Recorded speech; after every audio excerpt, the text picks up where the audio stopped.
Bom dia, meninos e meninas. É um prazer estar em mais uma live aqui com vocês, mais um momento em que a gente pode aproximar aquilo que parece estar tão distante das nossas próprias realidades, né? Um prazer hoje receber Joviliano aqui, lá de... Você está em Campinas? Campinas, São Paulo. Em Campinas, né? É doutor em educação, mestre em filosofia, tem tanta coisa bacana, né? Reikiano que fala, não é, Jô? Eu sou Essa expressão terapeuta que você... corporal numa linha do Reich. Isso. E aí vai trazer um pouquinho para a gente dessa experiência, né? De como lidar nesse tempo agora que a gente vive e temos também essa questão da autoestima. Eu vou deixar a apresentação por sua conta, Jô, que você se apresenta melhor do que eu para esses meninos. Nós estamos aqui ao vivo com a maioria de adolescentes, né? Para participar com a gente desse momento. Olá, pessoal. Bom dia. Bem, eu gosto bastante de trabalhar com os adolescentes. Eu trabalho numa escola aqui em Campinas, dando aula de filosofia há muitos anos. Na mesma escola, estou há 10 anos já. E eu levei meu trabalho de terapeuta para a escola, né, através de um projeto que chamava Filosofia e Movimento, inicialmente, e que quando eu fui escrever meu doutorado, eu dei um outro nome para ele, né, que chama Corposofia, que tem na minha página no Facebook, se vocês quiserem achar, que é como essas questões filosóficas, as questões da humanidade, elas são gravadas no nosso corpo, e como a gente lida com elas tem muito a ver com como a gente se relaciona com a gente mesmo, né? E esse ano também a gente tem uma disciplina nova aqui em São Paulo que chama Projeto de Vida. E no Projeto de Vida, ah, várias coisas a gente trabalha, inclusive as habilidades socioemocionais. O que quer dizer isso, né?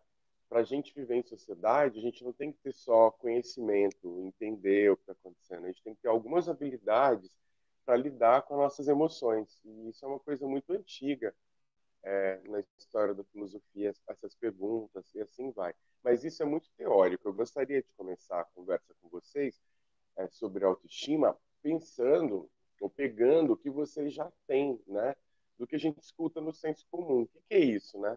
Que a gente vê, né? Tem academias de ginástica que chama autoestima, tem projetos de saúde que chama autoestima, e a pessoa fala, você está com a sua autoestima baixa, você tem uma autoestima, você tem uma baixa autoestima, e aí isso caiu, né, no senso comum aí, todo mundo fala, só que às vezes a gente não pensa muito bem o que é isso, né? O que seria? Mas eu gostaria de ouvir primeiro o que vocês têm. Acho que tem um chat, né, para vocês se comunicarem aqui. O que vem na cabeça de vocês, né, sobre autoestima? O que é autoestima para vocês, né? O que vem, passa pela cabeça de vocês sobre autoestima? Então eu vou dar um minuto para vocês pensarem, né? E pensarem e escreverem aqui. Enquanto eu estou fazendo essa pergunta, vocês podem ir colocando a opinião de vocês sobre autoestima. O que eu acredito que seja, o que eu escutei sobre autoestima. Tentem colocar aqui na conversa. O que vem na mente de vocês? Podem começar a escrever. Eu acho que eu consegui enxergar, né, as respostas aqui no chat. Que vem na mente de vocês. Podem colocar nos comentários do YouTube ou no chat da conversa. O que veio? O que eu escutei sobre autoestima? Eu vou ficar um minutinho aqui esperando vocês responderem. Não tem certo, não tem errado, a opinião de vocês, né? O que vocês receberam de informações. Pode ser o que você leu na internet, pode ser o que você leu num livro. E aí, professor Cleberson, a gente consegue visualizar as respostas dos alunos? Quando você quiser, clica no vídeo e lê aqui. Uhum. Pode clicar e transmitir lá. Clica aqui, ó. Clica na mensagem da pessoa. Seria aqui no chat Tudo mesmo. que a gente Ah, visualizaria. O que é beleza. autoestima para vocês? Isso, Desse. obrigado. Essa pergunta. Que legal. O Matheus falou ficar bem consigo, se sentir bem consigo mesmo. Bom, legal. Seria uma resposta legal. Ou qualquer uma que vier para vocês. Não tem muito certo, errado. E é só o que vem na mente. Bem, confiança no seu jeito de ser. Legal, o Felipe falou. Interessante. Então, ficar bem, confiança. Que a pessoa se sente valorizada também. Clemente falou. Alfredo. Para mim, autoestima é aceitar a si mesmo, aceitar os defeitos, reconhecer as qualidades e saber o próprio valor. Tá indo super bem, tá indo bem. A Ana falou imagem e opinião que cada um faz de si. Olha, tá indo imagem que cada um faz de si. Interessante.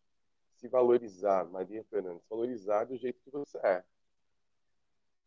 Tá indo muito bem, olha. Murilo, gostar de si mesmo.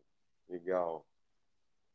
Valorizar o que você é, Vinícius. Muito interessante. Vocês estão indo muito bem, viu? E essa estima, o que seria, né? Uma tradução em português é autoestima, mas o self-esteem em inglês, você pode traduzir ele como autoestima e tem gente que vai para o sentido de autorrespeito, mas tem uma palavra para autorrespeito. Se sentir suficiente sem depender emocionalmente de alguém. Giovana.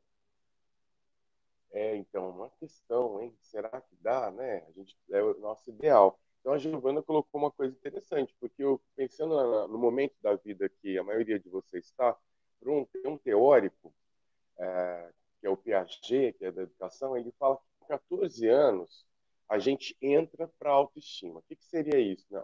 Para a autonomia, para a idade da autonomia, para começar a ter autonomia. E a palavra autonomia vem do grego. Auto quer dizer para si, né? Autonomia. E nomos quer dizer regra. Quer dizer, autonomia é a capacidade que eu tenho de dar as regras para mim. Só que isso só vai começar com 14 anos, a criança só tem um cérebro formado para falar isso. Porque quando a gente é muito pequenininho, a gente depende de verdade dos pais. Né? Imagina uma criancinha que está lá chorando, e aí a mãe fala, não estou nem aí, ela vai ser independente. Ela não é independente. Então ela precisou de um pai, de uma mãe, ou de um agente paternante, que pode ser um cuidador, que deu as condições para aquela criança se desenvolver e chegar a formar o cérebro e várias coisas assim. Então, pensando na linha, né, do desenvolvimento, a gente vai construir a nossa autoestima e depois a gente vai construir a nossa independência. E aí a adolescência é um momento difícil, porque a gente quer ter a nossa autonomia, mas ainda não tem a independência econômica. Né? A maioria depende dos pais. E aí gera um conflito, porque ao mesmo tempo que eu tenho a dependência, nossa, se for criança, estou dependendo dos meus pais, e ao mesmo tempo você vê que você quer ir para a sua vida. E aí não dá para ir para a independência direta, a gente tem que construir a nossa autonomia, construir as bases para a nossa autonomia e a capacidade de validar o que a gente acredita, que é a autonomia, né? Isso é uma construção, a gente tem que pensar nisso como igual uma casa, né? Você tem que ter um alicerce que vai construindo as paredes e assim vai. A base de tudo isso, né, é o que a gente aprendeu da nossa infância, assim vai. E a gente vai também se separando um pouco dessas regras, né, que vieram de fora para começar a dar as regras a partir de dentro, que seria a autonomia.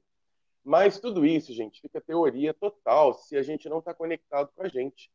Eu vou ler lá, entendi. A autonomia quer dizer isso. Vou acertar na prova. A autoestima quer. Vocês estão bem, eu acho que na prova aí, na mente, está saindo bem. Agora, o que a gente vai tentar trabalhar aqui é a nossa sensação. Então, eu vou ter três perguntas.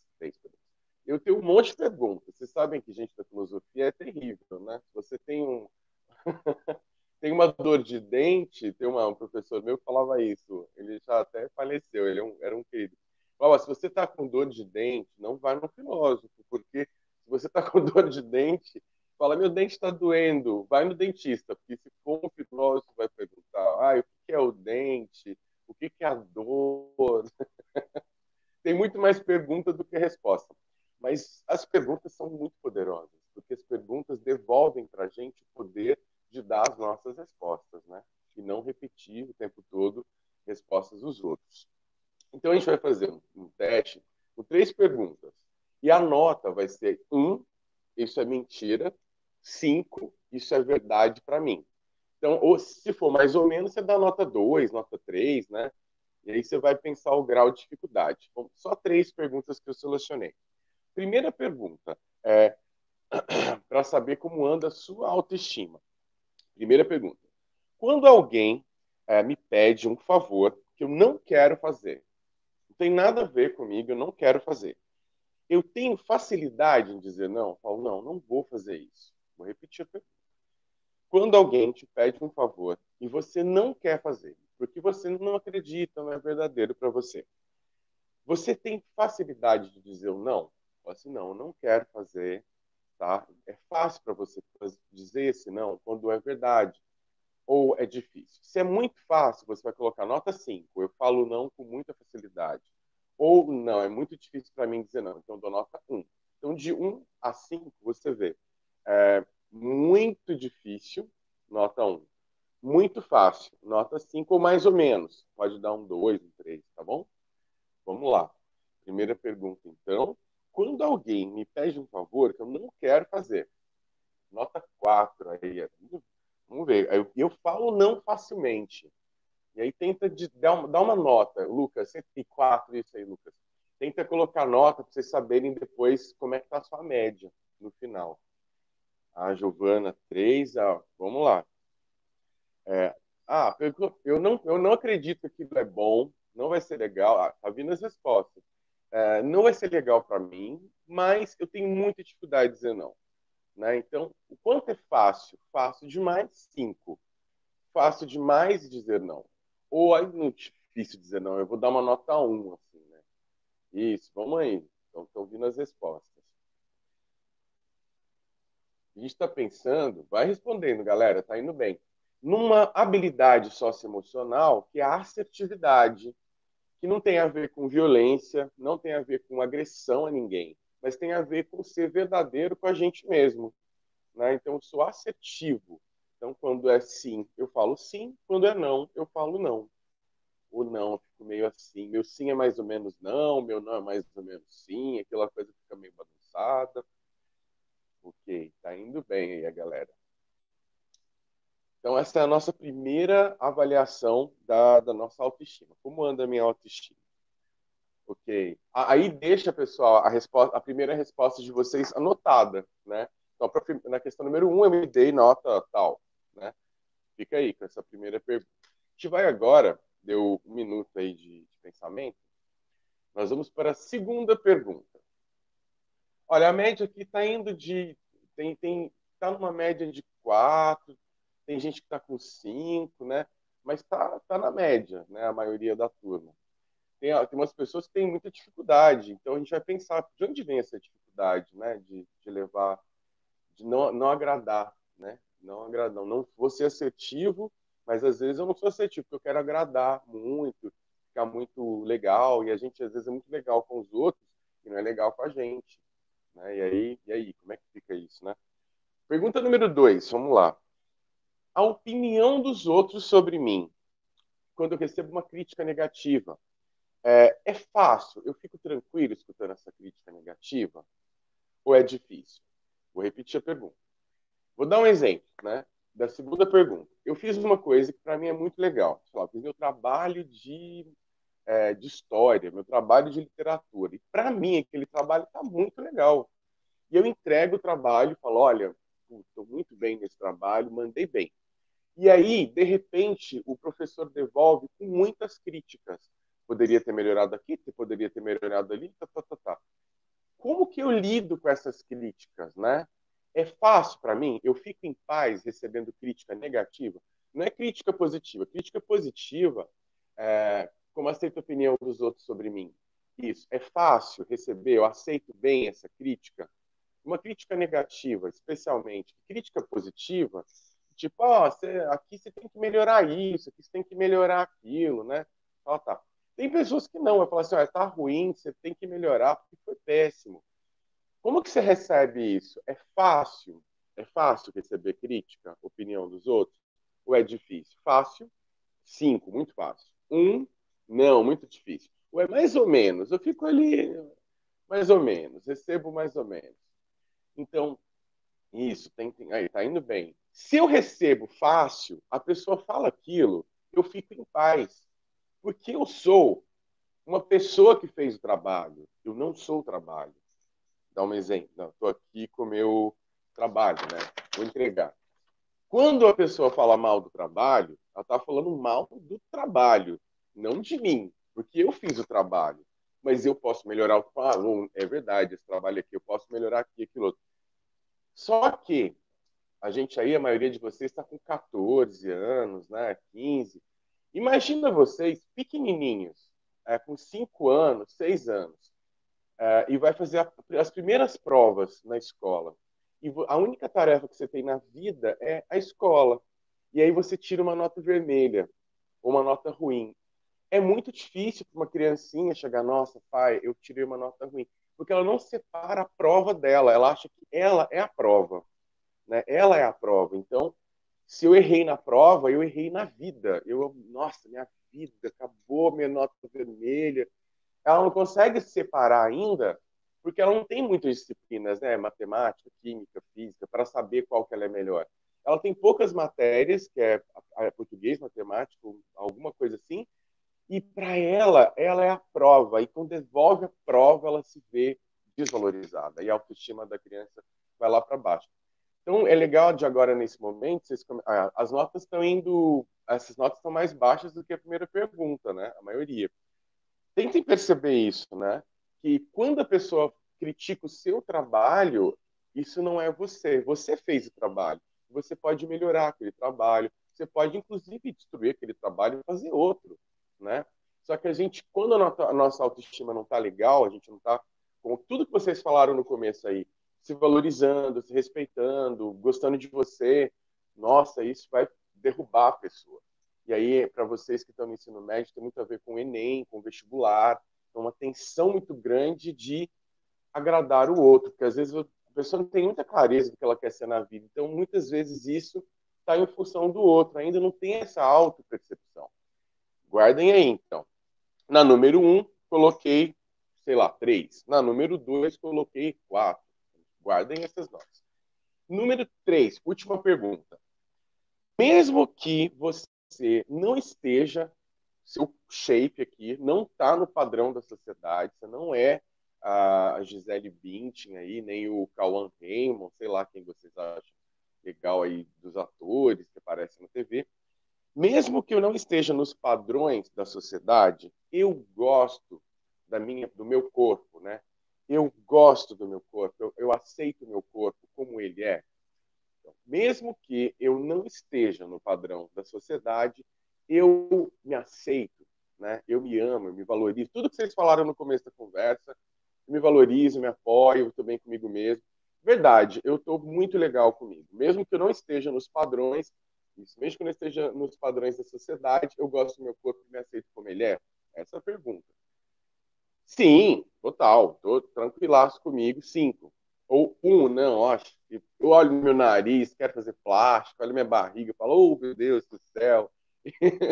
Ou olho, vejo uma foto minha e começo a me julgar, e nota 1, né? Ou não, estou tranquilo, eu olho para o meu corpo, para mim, estou tranquilão. Isso aí.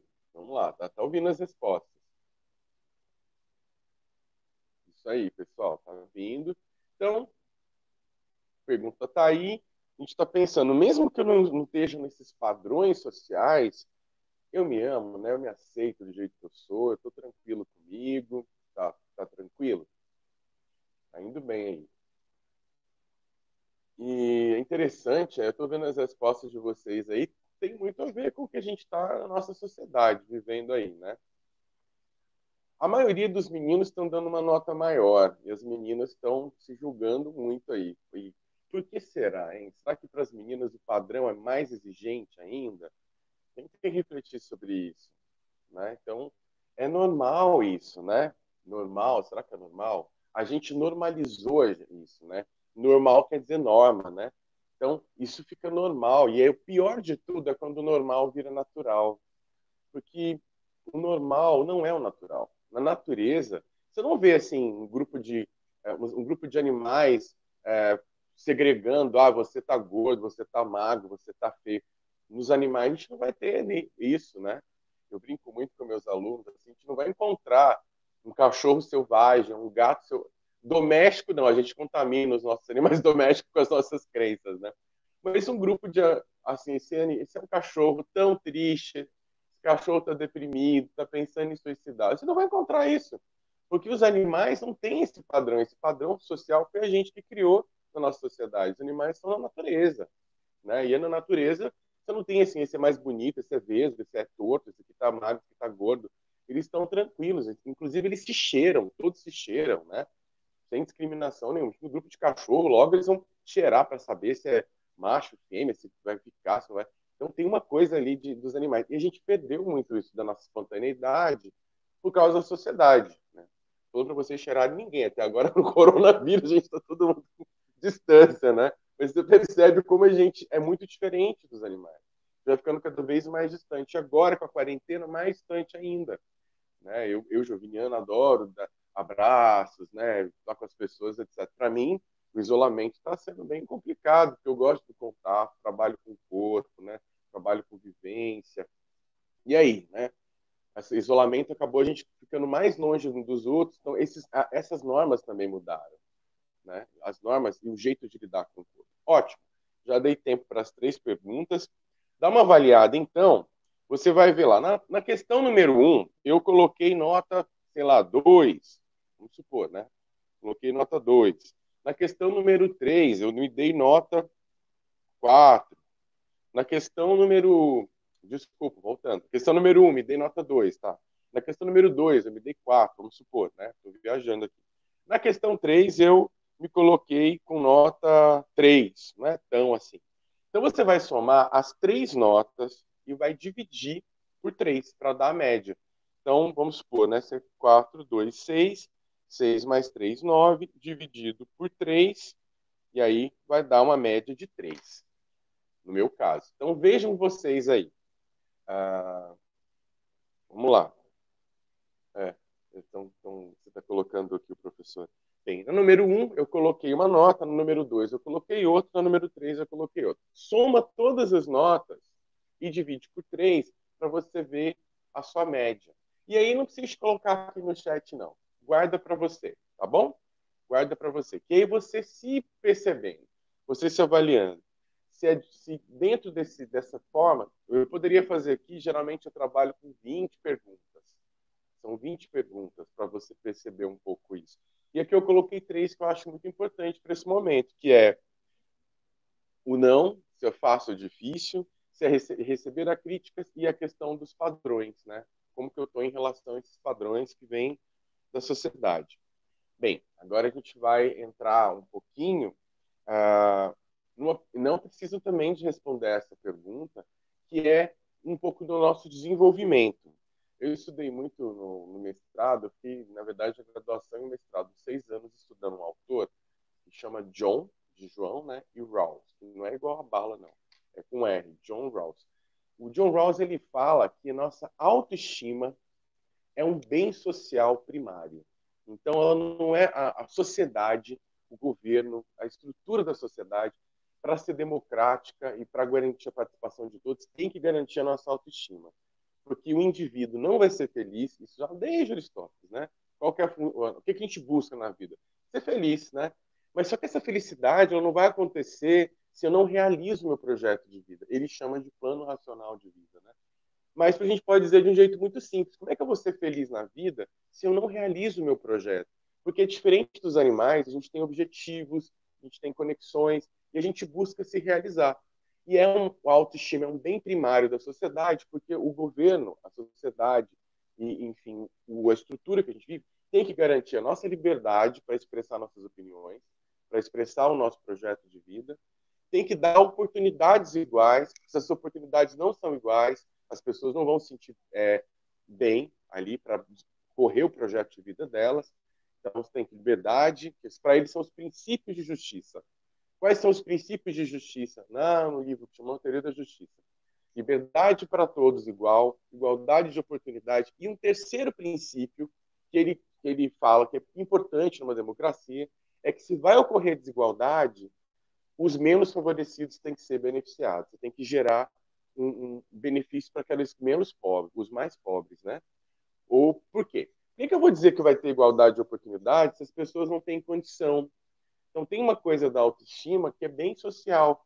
No Brasil, a gente teve, né? O Rawls começou a pensar o Estado, a ideia de um mínimo social. Quando ele foi entrevistado, ele perguntava: e o Brasil? O que você acha? Ele falou: o Brasil é um país com muita desigualdade e tem que garantir um mínimo social para ter oportunidades iguais. Então, as pessoas vão estar sempre com a autoestima baixa.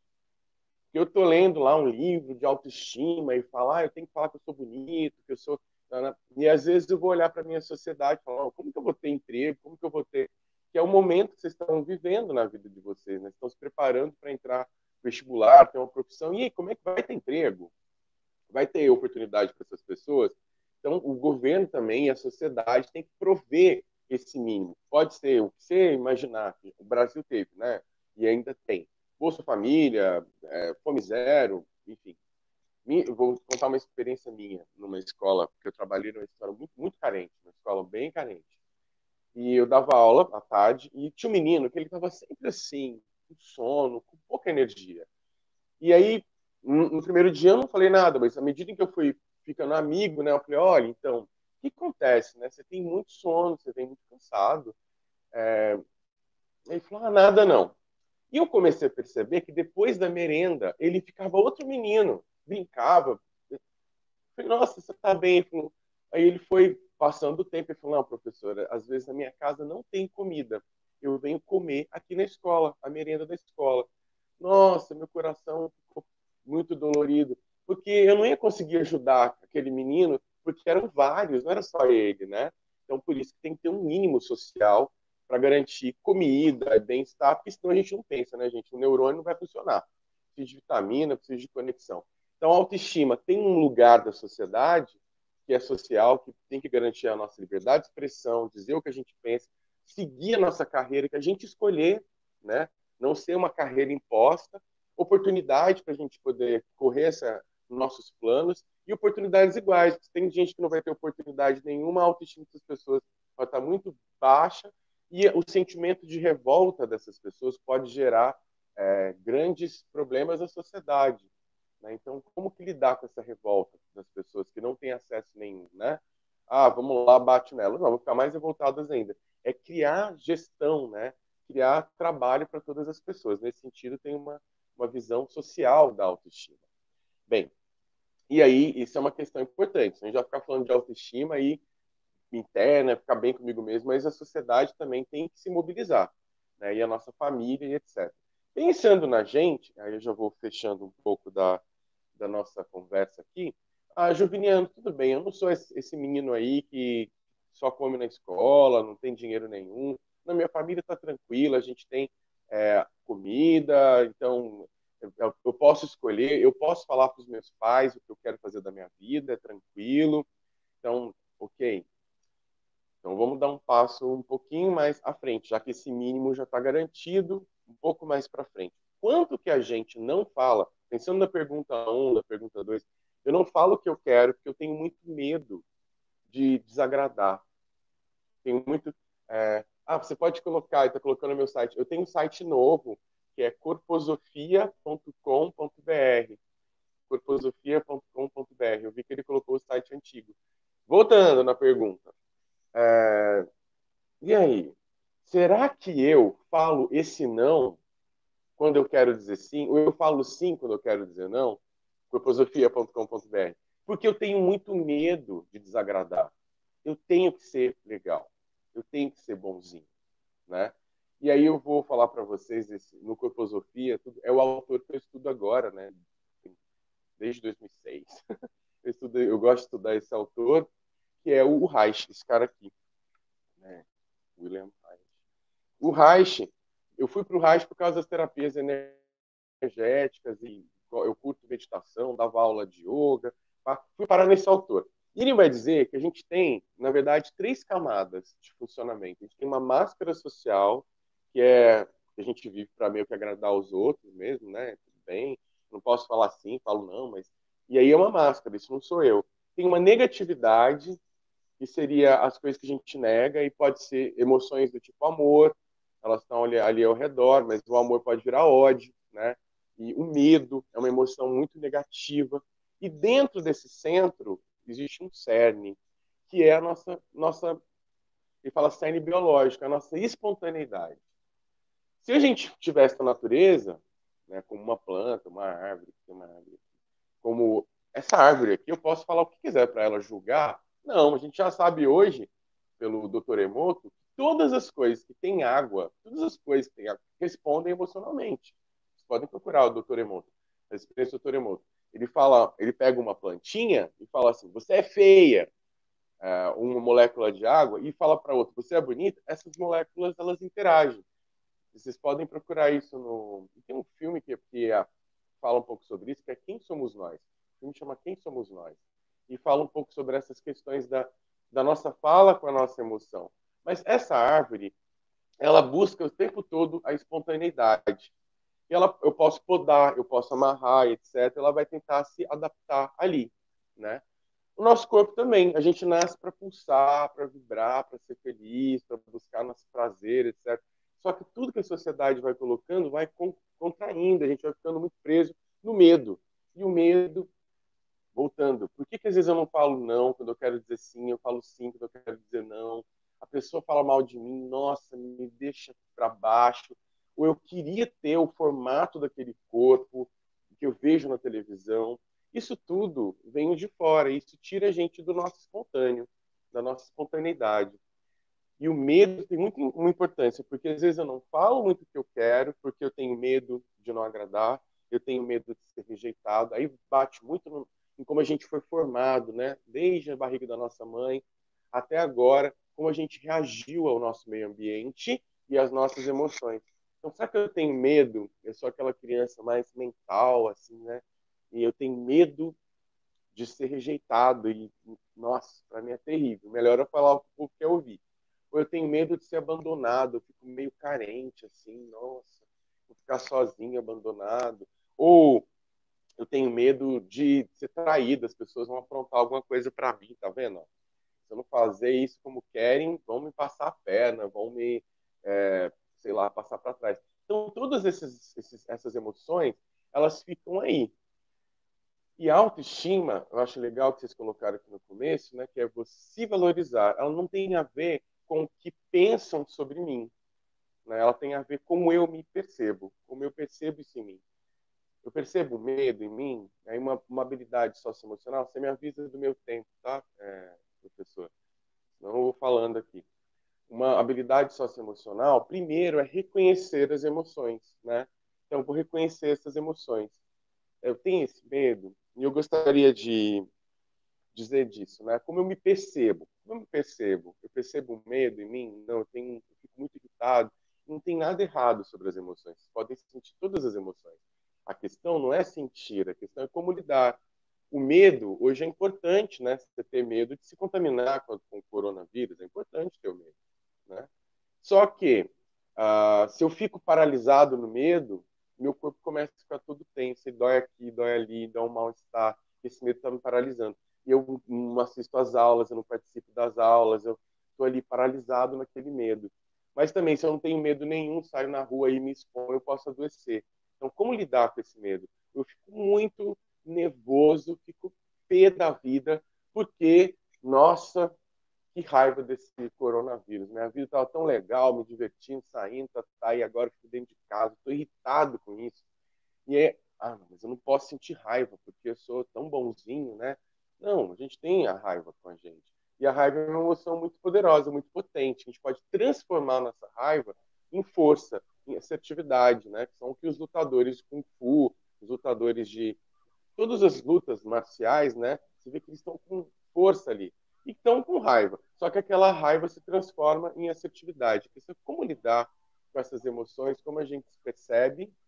E, bem, eu gostaria de também, acho que vocês podem depois conversar com o professor, responder com calma, que é como, né, manter a nossa autoestima nesse momento, como manter o nosso valor próprio nesse momento da sociedade. O que vocês têm feito por vocês aí, né? Pensando no auto-julgamento. Será que eu estou me julgando o tempo inteiro? Será que eu estou me acolhendo? Como que vocês têm lidado nesse período que a gente está vivendo com essa questão da autoestima? Muito bem, professor. Chegou aqui algumas perguntas para a gente, chegaram algumas perguntas, e eu vou, para a gente poder, e eu vou levar uma já justamente nesse ponto que o senhor estava falando aqui, para a gente, de como me acolher, né? Chegou uma pergunta aqui, ela é mais ampla, mas aí a gente pode tentar respondendo dois pontos aqui. Existe alguma estratégia para eu conseguir me sentir melhor? Aí eu vou abrir ela, então. Tanto para este momento de pandemia ou para outros momentos mesmo. Às vezes eu sou aquela pessoa que respondeu ali no chat, que tem autoestima muito baixa e tudo mais. Como que eu posso, né? Existe alguma técnica, alguma estratégia? Sim, né? No meu canal do YouTube, Joviniano Rezende, tem esse canal tem muitos anos já. Eu compartilho várias ferramentas, várias técnicas, né, para você lidar. Mas uma técnica muito fácil, né, que é de graça e ninguém vai e a gente usa muito pouco conscientemente, é a nossa respiração, né? Então, a nossa respiração é uma ferramenta muito poderosa para a gente parar esse excesso de funcionamento da mente, né? Ai, tudo vai dar errado, e aí vem, eu adoro, né, o Harry Potter. Então parece que agora tá vindo os dementadores, né? Então eles vão me sugar para o mundo negativo. E existe mesmo essa angústia. E se a gente não tem recurso, a gente afunda muitas vezes na angústia e não vê saída. Um jeito da gente ver saída é parar. Aqui é um pouco difícil para eu fazer em pé, né? Tem um exercício que a gente faz de grounding, né? Eu falei de grounding no meu YouTube, tem uma live de segunda-feira só sobre grounding, com uma mestra minha, que é maravilhosa, sobre grounding. Ela tem esse livro, chama Grounding e Autonomia, foi o que a gente falou na segunda. A autonomia tem muito a ver com grounding, com estar nas próprias pernas. O que é grounding? Estar firme nas próprias pernas. Eu ensino, à medida que eu vou trabalhando com os estudantes, eu ensino para a maioria deles o grounding, especialmente no terceiro ano, que vai fazer o Enem. Fica nas suas próprias pernas, percebe como é ficar nas suas próprias pernas, respira, como que você está respirando. Por quê? Uma coisa que afeta muito a nossa autoestima, o nosso valor, é a nossa ansiedade. Né? E a nossa mente, a ansiedade, a nossa mente está lá no futuro. Eu poderia ser diferente. Pegamos nas perguntas, né?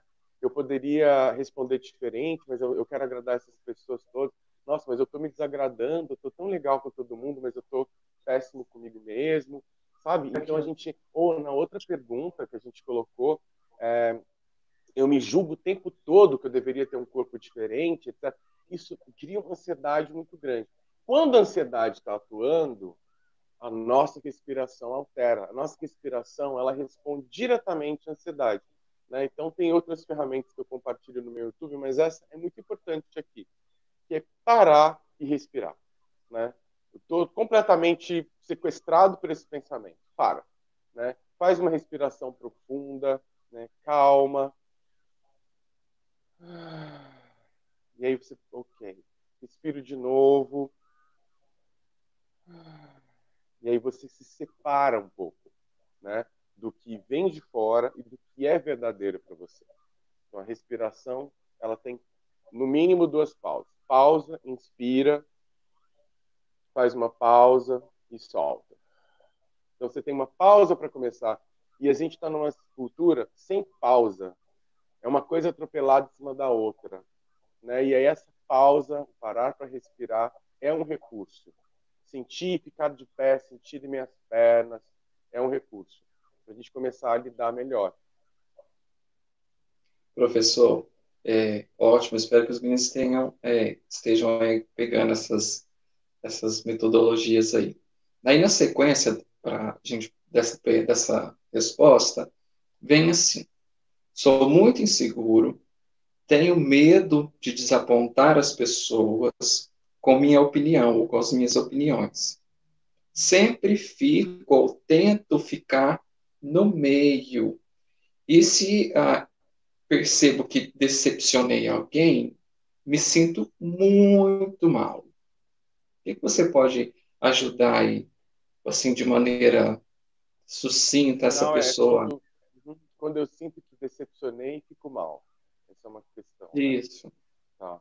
Essa é uma pergunta, Sempre né? tenta agradar, mas se em algum momento desagrada, aí Aham, fica mal. uhum. Fica mal. Ok, essa é uma pergunta muito interessante, porque o quanto a gente está colocando, né, a nossa autoestima e o nosso valor na mão dos outros, esperando a aprovação dos outros, né? Vamos pensar, é possível agradar 100% todo mundo o tempo todo? Né? Pega uma coisa, vamos supor que você está dentro da sua casa, aí sua mãe pede para fazer uma coisa, é isso, ó. Aí eu vou fazer isso para agradar minha mãe. Seu pai pede uma coisa completamente oposta, né? Você pode sair de casa? Não, pode sair de casa. Pode. Você fica ali dividido. Você tem que agradar todo mundo. E qual o problema, né? Então, o nosso valor, a nossa autoestima ainda está muito na mão do outro. Então, o processo de individuação, né? Tem um teórico que chama Jung, que trabalha bastante com isso. A gente não nasce indivíduo, a gente se torna indivíduo, né? E a gente se torna indivíduo. Quem gosta de filosofia, tem um autor que é o Sartre, ele fala ser em si, e ser em si para si seria a nossa liberdade, a nossa autoestima, a nossa assertividade. E ser para o outro é agir de má fé, que a gente vai abrir mão da nossa vida para agradar ou ser para outra pessoa. Isso não realiza o nosso processo de ser indivíduo. Vários autores falam sobre isso. Por que eles falam sobre isso? Porque é um dilema, né? Que a gente não nasceu feito, a gente está se tornando. E aí, por exemplo, quando eu não sou o professor Kleberson, eu sou o Joviniano. E se eu quiser agradar o tempo todo ele, ser ele, eu passo a ser ele, eu deixo de ser um indivíduo. E aí eu fico ali grudado, né? E aí vamos pensar na relação familiar. Se eu estou sempre concordando, e meus pais não concordam nenhum com o outro, mas eu tenho que estar sempre concordando com alguém, eu vou estar muito ligado ali. Então, de certa forma, eu estou com medo de nascer, com medo de ir para a vida. Quando a gente vai para a vida, a gente vai se diferenciar dos outros. E é importante, então, falar para você aí que, às vezes, a nossa esquisitice, a nossa, né, nossa, eu sou muito esquisito nisso, eu sou muito diferente da minha família nisso. A sua esquisitice, às vezes, a sua diferença é a sua contribuição na casa. E quando você não é isso, você está deixando de fazer essa família crescer, contribuir com essa família para a família crescer. Quando a gente abre mão de ser nós mesmos para sermos os outros, a gente está deixando de ser a parcela que a gente nasceu para ser.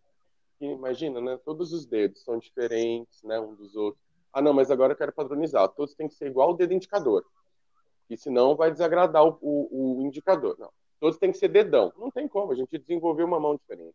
Então, essa singularidade nossa, quando a gente fica em paz com a nossa diferença, com a nossa singularidade, na verdade, a gente também está contribuindo com o mundo, né? Sendo nós mesmos, né?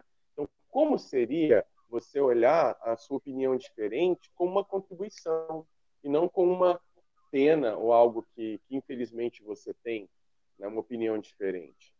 Como que você se torna um ser João, para você mesmo? Oi? olha que interessante na sequência dessa sua resposta, já para a gente finalizar, meninos, nós não precisamos mandar mais perguntas, essa é a última. Olha só, ignoro que não estou bem, ignoro os meus sentimentos. Se me perguntam, nunca sei como estou, mas sempre respondo, normal. E Normal. aí, para a gente finalizar esse bate-papo, professor?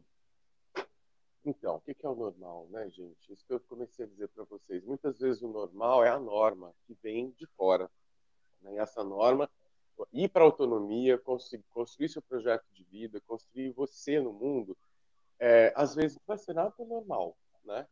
Tem um filme que é interessante, chama O Rei do Show, né? Que tem o Hugh Jackman, que é o momento que ele mostra ali numa história da humanidade que todas as pessoas esquisitas e diferentes, elas eram colocadas no show dele, do Barnum, né? E era o show, a mulher barbada, o homem nanico lá, o que não cresceu, tinha nanismo, então o homem criança, enfim, toda uma história. E aí, durante muito tempo, as pessoas iam um show para ver as pessoas esquisitas. E ele ganhou muito dinheiro. Tem uma cena do filme que ele vai atrás desse homem que tem o nanismo, né, que você olha e parece que ele é uma criança. A mãe trata ele como criança na frente de todo mundo, mas a mãe sabe que ele tem mais de 20 anos. E aí ele chega para esse cara e fala: eu quero que você trabalhe comigo. Ele falou: você quer que as pessoas riem de mim? Ele falou: não, as pessoas já riem de você, agora você vai ganhar dinheiro com isso. E aí o cara vai trabalhar no show. O mundo, gente, passou por uma mudança naquele momento. E teve uma medicalização do mundo. Tudo passou a ser patológico, tudo passou a ser doença. E aquele show de horrores que passou de... O Barnum, né, deixou de existir, o monstruoso, o freak, deixa de ser freak e passa a ser doente. Né? Então a gente tem uma coisa de colocar o que é normal como saudável e o que não é normal como doente. E a pessoa começa a achar doente e tem um problema com ela porque ela não está respondendo aqueles padrões do que é normal. E, na verdade, pensar que o espontâneo não tem nada a ver com o normal mesmo. Mas a sua espontaneidade vai ser você. Fala, nossa, não tem nada a ver, mas olha, minha opinião é essa. Só que, às vezes, a coisa está um pouco mais para trás. Né? Quando você fala que está normal, que, na verdade, você não sabe o que está acontecendo com você, talvez seja importante começar a identificar as emoções. A gente pode, depois, se você quiser, fazer uma conversa sobre isso, que era uma conversa comprida, que é como identificar essas emoções. Né? Tem um filme muito bonitinho, que é o Divertidamente, que eu curto, é um desenho animado. E lá ele mostra as emoções. A gente vai assim, como que funciona o medo, como que funciona a tristeza. Porque para a gente expressar o que a gente está sentindo, primeiro a gente tem que se apropriar do que a gente está sentindo.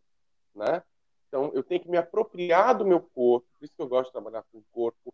Respira, percebe o seu corpo. O que está acontecendo aí? Meu pé está gelado, minha mão está gelada, eu fico para dentro. Isso é uma raiva? Isso é uma tristeza? Isso é um medo? Começar a conhecer essas emoções para poder dizer, não, eu estou com medo, não, eu fiquei irritado com isso, ou eu estou triste. Às vezes a gente fica confuso por não identificar as emoções, né?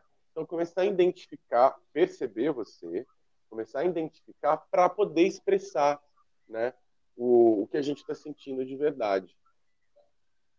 Professor, eu disse que era a última pergunta, mas eu fiquei aqui agora angustiado, porque chegou uma outra pergunta aqui, vou colocar aí na tela essa para o senhor que chegou.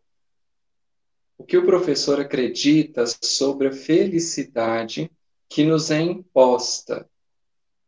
Não padrões, digo sobre a obrigação que nos é dada de ser feliz. E agora Ó, sim, isso vou encerrar, tá? Muito tá, boa sim, pergunta, mas por olha, isso não maravilhosa essa consegui. pergunta, porque a gente tem hoje, tem um filósofo, ele escreveu um livro chamado Sociedade do Cansaço, e ele vai desenvolvendo em vários outros livros que ele chama, o nome dele é difícil, Byung-Chul Han. Se você colocar H-N Han, na Sociedade do Cansaço, ele começa o primeiro capítulo falando da violência neurológica que a gente sofre com a internet. Então, a gente está o tempo todo recebendo informação. E a gente está cansado, nosso sistema nervoso não consegue processar tanta informação. E ele fala no final do livro, do que eu já falei para vocês, pausa, respira, percebe você. E outros livros ele fala, dizendo bem simples, da positividade tóxica. Existe uma positividade que é tóxica. Você tem que ser feliz, você tem que estar sempre bem. Gente, a gente tem dia que não está. E está tudo bem não estar, entendeu? O grande problema, ele vai falar da transparência, né? O youtuber, por exemplo, né? Se você é um youtuber, você está aqui, sei lá, está com seu celular, você está gravando lá. Oi, bom dia, estou tão bem, né? Ninguém faz uma selfie falando assim, nossa, estou arrasado. Porque é uma imposição de estar sempre bem e às vezes a gente não está. Então a gente reconhecer o que a gente está sentindo é ser verdadeiro com a gente. E as pessoas que verdadeiramente gostam da gente, seus amigos de verdade, pensando no Aristóteles, o Aristóteles fala de eudaimonia, que não é nem felicidade. Eudaimonia seria essa realização, né, que a gente pode interpretar como felicidade, conectado com você. Não é uma felicidade que vem de fora, é uma felicidade de eu estar conectado com o que eu acredito de verdade. Eu validar as minhas crenças e não esperar que alguém valide as minhas crenças. Né? Se eu estou esperando que alguém fale que está certo ou errado, minha autonomia está do lado de fora. E não é autonomia, é heteronomia. Hétero é diferente, né? É uma nomos que vem de fora. A autonomia é começar a perceber o que é verdadeiro para mim. E a felicidade não vai ser dada pelo padrão, vai ser dada por essa conexão. Então, e as pessoas que gostam de você, de verdade, que estão conectadas com você, elas vão estar conectadas com o que é verdadeiro para você. E tem dias que elas vão saber, os amigos mesmo, né? Nossa, eu vejo que você não está legal, você quer falar alguma coisa? Nossa, não, Nana. E eu percebi na minha pesquisa, né, que eu fiz agora no doutorado com os adolescentes, que muitos hoje, gente, não tem um melhor amigo para desabafar, né? Especialmente meninos, né? Porque quando eu falo o que eu estou sentindo, eu estou sendo frágil, isso é coisa de menina, né? Não, falar o que você está sentindo é coisa de ser humano, né? Então, como ser humano, é importante ter essa conexão com as emoções. E aí, essa positividade tóxica, né? Que é eu vou dar um exemplo. O que você quer que o seu filho seja? Vamos supor lá na década, na ditadura militar no Brasil, né? Que tem uma coisa bem rígida. Não, meu filho é isso, e vai ser isso na vida. Aí o filho pensa, nossa, não quero ser isso de jeito nenhum. Mas aí ele já contrai, né? Ou a menina, essa menina foi feita para isso, para casar com fulano de tal. Hoje em dia é outra coisa. O que você quer que seu filho seja? Eu quero que meu filho seja feliz. E a criança fala, mas eu nem sei o que é ser feliz. Como que é esse ser feliz, né? Ser feliz é isso, isso. Aí vira outra imposição. Aí uma positividade que pode ser tóxica, tem que estar sempre bem, sempre 100% sorrindo o dia inteiro. Né? E às vezes a pessoa não está. Então, o que a gente está falando de autoestima é esse auto-perceber. E muitas vezes a gente não está legal, não está sentindo bem, e não tem nada errado em pedir ajuda. E numa sociedade narcisista, da imagem, que a gente fica vendendo inveja no Instagram, tem um psicanalista que fala, a gente vende inveja, porque o Facebook tem uma moeda de troca. O like é o quanto vocês têm inveja. Nossa, tá vendo como eu tô legal? Ai, que legal, tô com inveja de você, né? É uma sociedade da imagem, do para fora, né? E aí essa imagem fica distorcida. Se perceber às vezes a gente não tá legal e não tem nada errado em pedir ajuda. Não tem nada errado em pedir algo a alguém, né? E às vezes se a gente é muito rígido, é muito difícil pedir. Que pedir representa que eu fracassei. Pedir representa que deu errado. Não tem nada a ver, né? Se a gente não tem uma interdependência aqui, se eu não tivesse a internet, eu não estaria me comunicando. Se não tivesse esse óculos aqui, eu não estaria te enxergando bem. Então a gente tem uma interdependência. E pedir ajuda quando a gente não está legal é um ato de coragem. Um ato de coragem para a gente se contribuir um com o outro como sociedade. Especialmente nesse momento do coronavírus e tudo, né? Que a gente está passando. Se você não está legal, você não tem que estar 100% feliz. Você pode estar doente às vezes, né? E fala, eu estou doente. Eu gostaria de receber alguém no supermercado para mim. Não posso pedir isso. Pode, porque às vezes você não vai ter condição de fazer isso, né? Isso passa pela nossa humanidade, não tem nada a ver com sucesso ou fracasso. Muito bem, professor. Nós vamos encerrar então, né? Gratidão por por esse momento maravilhoso. Eu tenho certeza que os alunos estão aqui cheios, né, de percepções, de reflexões, que é realmente um grande objetivo nosso, conseguir fazer com que a reflexão chegue e que neste momento que eu não preciso ficar fingindo nada, né? E estou aqui, mas estou inteiramente eu nesse sentido, se é que é possível viver inteiramente isso, mas buscar É esse o que a gente momento foi busca, né? a gente tenta. Foi muito gratificante, professor, ter você aqui com a gente. Vou deixar depois disponível para os meninos, apareceu aqui no vídeo, para o seu canal, tá bom? Nas descrições, para que a gente possa, quem sabe, numa outra oportunidade, continuar esse nosso Sim, bate-papo. foi um Bom, prazer. Bem, eu quero te agradecer a confiança, né, de ter me convidado aqui para falar. Para mim é muito importante nesse momento poder contribuir com as coisas que eu estudo, com o meu trabalho na clínica. Já atendo há muitos anos adolescente, né? Eu atendo adolescentes presencial, online. Tive experiências assim de atender meu adolescente que ele tinha um sonho grande, assim, né? Que eu nunca falei que não era possível. Eu sempre falava, vamos construir isso. E ele foi indo. E, de repente, meus últimos atendimentos com ele, ele está lá nos Estados Unidos com uma bolsa, ganhando para estudar, que era uma coisa que ele sonhava quando ele chegou com 14 anos na terapia, né? E aquilo foi sendo construído, crescendo. expelir para fora, que era o sonho dele. Eu falava, olha, isso é uma construção, a gente pode olhar para o nosso sonho, não perder ele de vista, mas o que você pode escolher hoje para começar a concretizar esse sonho? Talvez você quer ser jogador de futebol, mas não está treinando. Talvez você quer ser um médico, mas não está estudando ali para a prova. Você sabe que essa faculdade é difícil. Então, é passo a passo começar a construir o nosso projeto de vida, né? Então, tem gente que vai escolher ser um professor, um psicólogo, não sei. Seja o que for, tenta olhar isso como uma construção, né? Hoje você pode começar a escolher isso. Não é daqui 20 anos que vai ser seu futuro. Hoje a gente começa a construir nosso futuro com as escolhas que a gente faz. E eu fiz uma escolha de contribuir e para mim é muito legal poder compartilhar com vocês. Muito grato. Muito bem. Então, meninos, eu peço para que vocês pelo menos deem uma curtida aí no vídeo para ficar bem visto pelo YouTube, para que outras pessoas possam ter acesso a esse momento maravilhoso que nós vivemos aqui hoje. Professor, um abraço virtual, bem carinhoso no fundo do seu coração, e uma boa tarde aí para os meninos e um bom restinho de dia para todos nós. Fiquem com Deus. Tchau, tchau.